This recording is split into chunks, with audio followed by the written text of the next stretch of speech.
Growing your business by referral is the desire of many of entrepreneurs. And you might be wondering, how can I make that happen?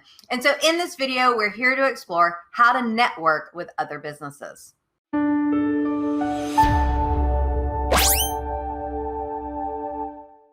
Hi, I'm Tiffanie Kellog, and there's a few things we're going to talk about in support of today's conversation. First off, what is the purpose of networking in business? I think that's a great place for us to start. Then we're going to take a look at where to network for business, and then networking for business. So we got a lot of networking conversations going on here. And last but not least, how to grow your referral business. Now, if you want to skip ahead to any of these topics, down in the description below, we do have the chapter titles and the time. Just click on the time and it will take you right to the conversation. So let's dive in. So when it comes to networking, I think a lot of people think about networking as, hey, here's an opportunity for me to go and sell to the people in the room.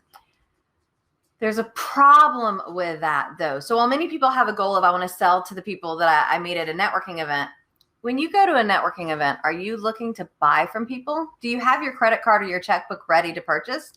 Nope, I didn't think so. We call this the networking disconnect. You know, you're looking to sell, but nobody's there looking to buy. And I think networking is so much more than that. And actually, Ascentive defines networking as the process of developing and activating your contacts to increase your business, enhance your knowledge, and expand your sphere of influence. So there is a lot going on with this idea of networking. And like when I'm coming at this, how do I network with other people? I'm thinking about, I'm trying to develop these business relationships that could potentially lead to referrals. And so if we think about relationships in that way, it's about building that know, like, and trust. Our goal is to create relationships where people will like us so they can trust us, they can refer us, they can be part of our world, that sphere of influence. And so we're working on developing those relationships. So I think about, as I'm going to these networking events, I want referrals. It's about developing the relationships with the right people that can refer me all day, every day. And so that leads me to the thought of where to network for business. And there's actually 7 different types of networking organizations. You've got your casual contact groups like the Chamber of Commerce. You've got your strong contact groups like BNI. You've got your community service clubs, which are the Rotary, the Kiwanis. You've got your professional associations. You have social groups. You also have those gender and ethnic organizations. And number 7, our last, is going to be the online networking. Now, I know I went through those really quick. It's kind of the Twitter version or the Cliff Notes version of it. I actually have a full-length video that dives into the 7 different types of networking organizations. So you can check that out for more details. And how do you network is a whole nother conversation. My first book, The 4.5 Networking Mistakes, the focus of that book was on how to network. So we talk about 19 networking nuggets, what to do before, during, and after the networking event, plus how to deal with networking nervousness if that is something that you suffer from. So it just gives you an idea on this networking thing. Now, as we take a look at networking groups, and do know how do I network with other businesses can be go to networking events that are solo or one-offs. Like it's just, we do this one event and done. My husband and I run an event called Brewing Up Business, where we meet at a local brewery once a month. Everybody gets together, have some beer, does some networking, but it's not an official group. So you can network that way, or you can be a part of a networking group. But here's the thing. It can't just be about the group. Too often I'll talk to people like, hey, how's it going in this group? And I'm like, I'm not getting that many referrals. And I'm like, well, who are your top 5 referral partners in the group? And they're like, what do you mean? And I'm like, well, like of the people in the group, who have you identified to develop the relationship with to create and generate the referrals? And they're like, huh? And so to me, it can't just be about the group. It's the one-to-one relationships that we have inside of the group. I actually think we should call referral marketing relationship marketing. And speaking of referrals and relationship though, Dr. Ivan Misner, who's been called the founder of modern networking by CNN, I was talking to him the other day and I asked him this question about, how do you network with other business? And here's what he had to share. It's really about building relationships. And so you start by doing those one-to-ones. The one-to-ones are absolutely critical. We have found in BNI, we did a study in Europe, the people who did one-to-one a month versus 4 one-to-ones a month, that the people who did 4 one-to-ones a month or 1 a week gave 100% more referrals, doubled the number of referrals they gave. But here's the beautiful part. They received 100% more referrals. All within a percentage point of each other. They gave twice the number of referrals. They received twice the number of referrals. So you want to double the amount of business that you're generating, go deep, go granular, build relationships, and do one-to-ones. Because the more you do good, solid one-to-ones, the more business you're going to get, the more business you're going to give. Yeah, I love that, Ivan. And, going from meeting once a month to once a week made a huge increase. Imagine if you're meeting with people 2, 3, 4, 5 times a week. I have several one-to-ones, or I sometimes call them referral partner meetings, on a weekly basis. I think if I just had one, I would say I'd have one a day, but what I typically do is I have like 3 or 4 one day, and then maybe 1 or 2 here, and that's my week, because I have the other stuff going on. I'm big in time blocking, and so I like to do my one-to-ones back to back in little chunks. And again, it's about developing those relationships, which leads us to how to grow your referral business. Now, this is going to be another Cliff Notes, very short segment, because we actually have 5 steps to referral success in our MORE Referrals online coaching program, which is free. So it's over 5 weeks with videos and articles and all kinds of stuff. So right now I'm just going to give you the Cliff Notes version, short and sweet. How do we grow our business by referral? So step 1 is you want to identify who is that ideal client, the person that you love working with and that pays you well. Then step 2, we need to figure out who are going to be our best referral sources.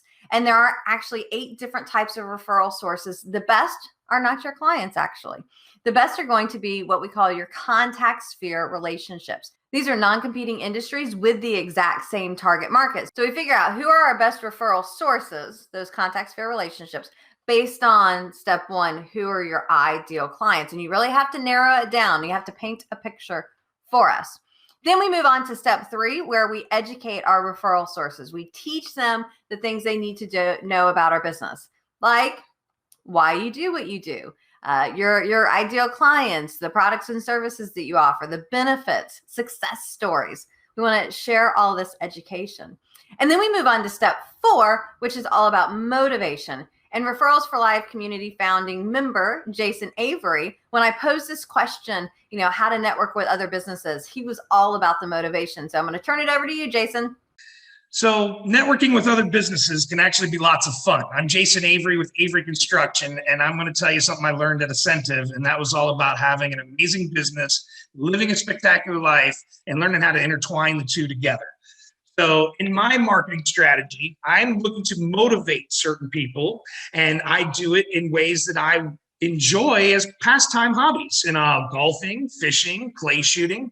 If I find a foursome available to a golf tournament, I'm going to go ahead and buy the round, and then I'm going to invite 3 people that I'm trying to strategically motivate. And I like to get business via architects, and I can offer business to architects. Architects like to meet contractors. Guess what? I can refer contractors sometimes too, and those contractors can refer me. So I like to motivate contractors. So if I bring an architect and a contractor to go golfing with me together, they're going to be motivated by meeting each other as well as spending time with me. And some would say that might be counterproductive. The other contractor gets some of the business from the architect that you wanted. Well, no, the architect's going to help me sort out and get just exactly into the jobs that I'm looking for. And he's going to give the other contractor the jobs that he knows I wouldn't have wanted anyway. So there's something to be, received and gained on all ends. It's a great time getting out of the office and just having some fun with friends to deepen your relationships. But when you do it strategically, there's a lot more to be gained in the referral relationship marketing world. And this can go with any set of contact spheres. And I can take my financial planner golfing with a gentleman I know that's well invested in multiple businesses. I can bring my favorite chiropractor with my favorite massage therapist. And it works in any industry, whatever you're in. Just find the things that you enjoy doing anyway. Maybe it's just going out to eat or getting a mani and a pedi.